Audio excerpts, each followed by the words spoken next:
സർവശക്തനായ ദൈവത്തിൻ്റെ അതിപരിശുദ്ധ നാമം അതിയായി മഹത്വപ്പെടുമാറാകട്ടെ. നിങ്ങൾ ശ്രവിക്കുന്നത് ജീസസ് വോയിസ് മെസ്സേജ്. എല്ലാ ശ്രോതാക്കൾക്കും കർത്താവായ യേശുക്രിസ്തുവിൻ നാമത്തിൽ സ്വാഗതം. അല്പസമയ ധ്യാനത്തിന് ഒരു തിരുവചനം വായിക്കുന്നു. വെളിപ്പാട് പുസ്തകം അധ്യായം 3, 20 തിരുവചനം. ഞാൻ വാതിൽക്കൽ നിന്ന് മുട്ടുന്നു. ആരെങ്കിലും എൻ്റെ ശബ്ദം കേട്ട് വാതിൽ തുറന്നാൽ ഞാൻ അവൻ്റെ അടുക്കൽ ചെന്ന് അവനോടും അവൻ എന്നോടും കൂടെ അത്താഴം കഴിക്കും.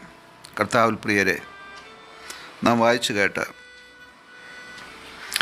വെളിപ്പാട് പുസ്തകം 3 അധ്യായം 20 തിരുവചനത്തിലൂടെ ദൈവം ഓരോ മനുഷ്യനെയും വിളിക്കുകയാണ്.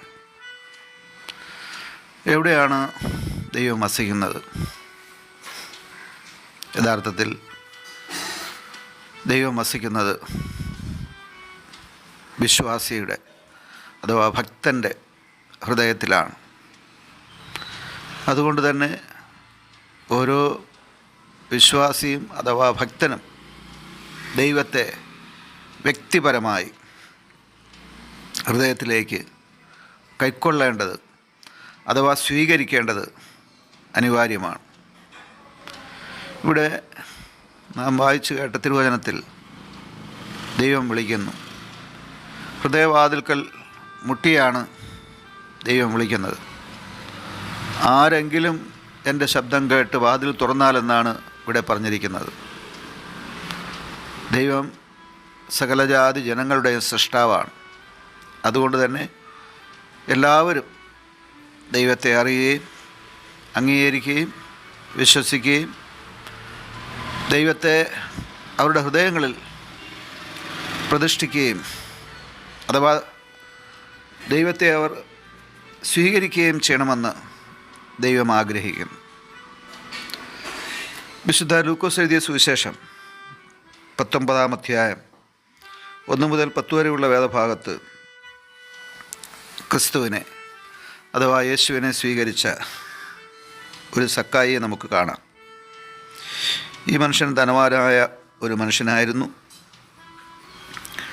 ഒരു ഉദ്യോഗസ്ഥനായിരുന്നു, ടാക്സ് കളക്ടർ അഥവാ നികുതി പിരിക്കുന്ന ഉദ്യോഗസ്ഥൻ.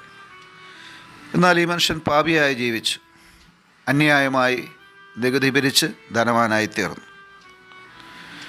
ഈ മനുഷ്യൻ എല്ലാവരും വെറുക്കപ്പെടുന്ന ഒരു മനുഷ്യനായി തീർന്നു. കാരണം അനീതിയിലൂടെ സമ്പത്ത് സ്വരൂപിക്കുന്ന ഒരു മനുഷ്യനെന്ന് ഈ മനുഷ്യൻ മുദ്ര കുത്തപ്പെട്ടിരുന്നു. അങ്ങനെയുള്ള പാപിയായ ഒരു മനുഷ്യൻ. എന്നാൽ ഒരു ദിവസം അവൻ്റെ മനസ്സിൽ ഒരു ചിന്ത ഉദിച്ചു. എനിക്ക് ദൈവത്തെ കാണണം. അതെ, എനിക്ക് ദൈവത്തെ കാണണം. യേശുവിനെ എനിക്ക് കാണണം.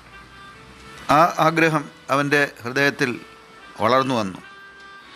അങ്ങനെ ഇരിക്കുമ്പോഴാണ് യേശു പരസ്യ ശുശ്രൂഷ ആരംഭിക്കുന്നത്. പല ഗ്രാമങ്ങളിൽ പാപികളെ ദൈവരാജ്യത്തിൻ്റെ സന്ദേശം അറിയിച്ചും കുഷ്ഠരോഗികളെ ശുദ്ധരാക്കിയും മരിച്ചവരെ ഉയർപ്പിച്ചും രോഗികളെ സൗഖ്യമാക്കിക്കൊണ്ടും യേശു കടന്നു പോവുകയാണ്. ഈ യാത്രക്കിടയിൽ യേശുവിനെ കാണുവാൻ ആഗ്രഹിച്ച സക്കായി യേശു പോകുന്ന റോഡിലുള്ള ഒരു മരത്തിൽ കയറി ഒളിച്ചിരിക്കുകയാണ്.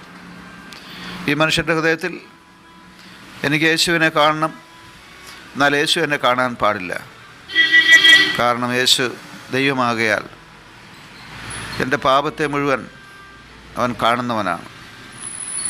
എന്നെ ശിക്ഷിക്കുമോ എന്നുള്ള ഭയം അവനെ ഗ്രസിച്ചിരുന്നു. അങ്ങനെ മരത്തിൻ്റെ ചില്ലയിലിരിക്കുന്ന സക്കായി യേശു ആ വൃക്ഷച്ചുവട്ടിലൂടെ കടന്നുപോയി അവനെ വിളിക്കുകയാണ്. അവൻ തിടുക്കത്തിൽ ഇറങ്ങി വന്ന് തൻ്റെ പാപങ്ങളെ യേശുവിൻ്റെ സന്ധിയിൽ ഏറ്റുപറഞ്ഞ് ഉപേക്ഷിക്കുകയാണ്.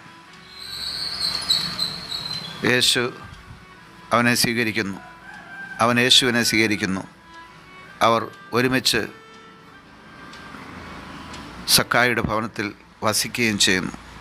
എത്ര സന്തോഷത്തിൻ്റെ അനുഭവം! ഒരു പാപിയായ മനുഷ്യൻ ദൈവത്തെ സ്വീകരിച്ചപ്പോൾ ആദ്യമായി അവൻ അനുതപിക്കുകയാണ് ചെയ്തത്.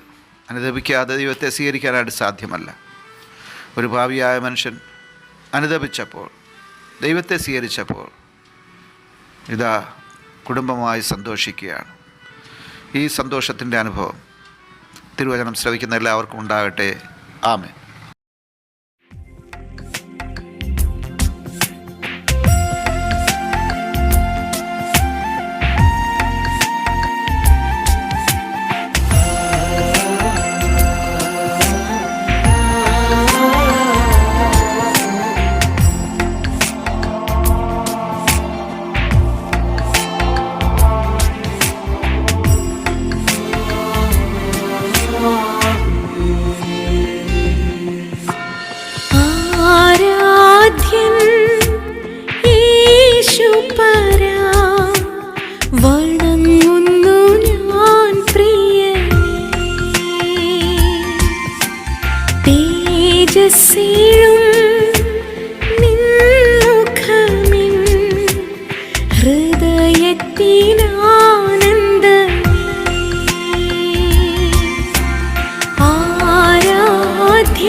ഹൃദയത്തിനാ